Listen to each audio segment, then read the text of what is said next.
Maller Books presents God 4.0 on the nature of higher consciousness and the experience called God by Robert Ornstein with Sally M. Ornstein. This audiobook is narrated by Fred Sanders, published by Maller Books, 2021. Refer to your audiobook companion PDF that comes free with your purchase of this audiobook to see illustrations, references, and additional addendum and resources. Please note that when you hear the author speak in the first person, it is always Robert Ornstein. Introduction. Originally, you were clay. From being mineral, you became vegetable. From vegetable, you became animal, and from animal, man. During these periods, man did not know where he was going, but he was being taken on a long journey nonetheless. And you have to go through 100 different worlds yet. There are 1,000 forms of mind. Jalaluddin Rumi. For scores of millennia, human beings have tried to transcend normal existence in search of answers to our perennial questions about the meaning of life and death. In every society we looked at, we found that people have been, and still are, interested in altered states of consciousness and transcendence, sometimes described as self-transcendence, most in the hope of a clearer understanding and connection to our purpose on this planet. Our normal consciousness is just a narrow range of our ability to be alert and aware.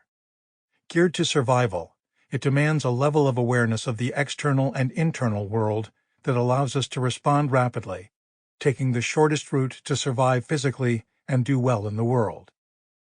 But whenever we've wanted to get outside this narrow range to reach an altered state of consciousness, we've had to disconnect from our normal consciousness. To do this, it appears that we've had either to overload the brain with rituals, marching, dancing, drumming, drugs, extreme physical effort and suffering, etc., or reduce the load on the brain through meditation or sensory deprivations such as prolonged sitting in dark caves. We now know and use many of these activities, not as a trance mechanism in our search for meaning, but for emotional satisfaction, pleasure, or entertainment. Taken up in this way, these methods no longer work for us as tools for understanding our place in the world. As the well-known historian of world religions, Karen Armstrong, emphasizes, the truths of religion require the disciplined cultivation of a different mode of consciousness. She goes on to note that human beings are so constituted that periodically they seek out ecstasies, a stepping outside the norm. Today, people who no longer find it in a religious setting resort to other outlets: music, dance, art, sex, drugs, or sport. Our search for meaning has continuously needed revision to make it viable, for over time, avenues to the de-automization of consciousness have been blocked or become deteriorated by erroneous descriptions and excessive use of techniques. The word spiritual today is often confused with deep feeling, but it originally meant of the spirit or soul, an alternate awareness or perceptive capacity, the sense that we use here.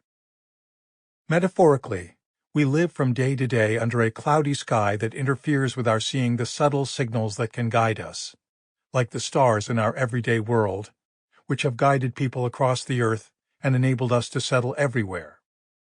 Initially, our priority was to harmonize and maintain a balance between the spirit world and our world, and thus to ensure survival. But as populations increased, control by the few over the many became imperative.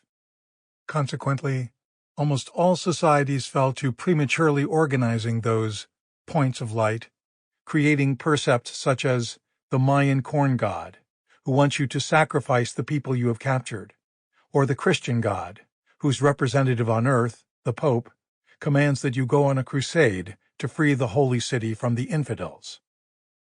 The first part of this book deals with how people have achieved changes of consciousness to connect with the other worlds, from the shamans to the prophets, from the Paleolithic era to the Axial Age, and to the latest manifestations of the major monotheistic religions that many of us have been brought up on.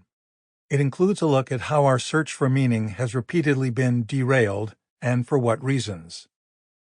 Throughout this book, we will frequently refer Sample complete. Ready to continue?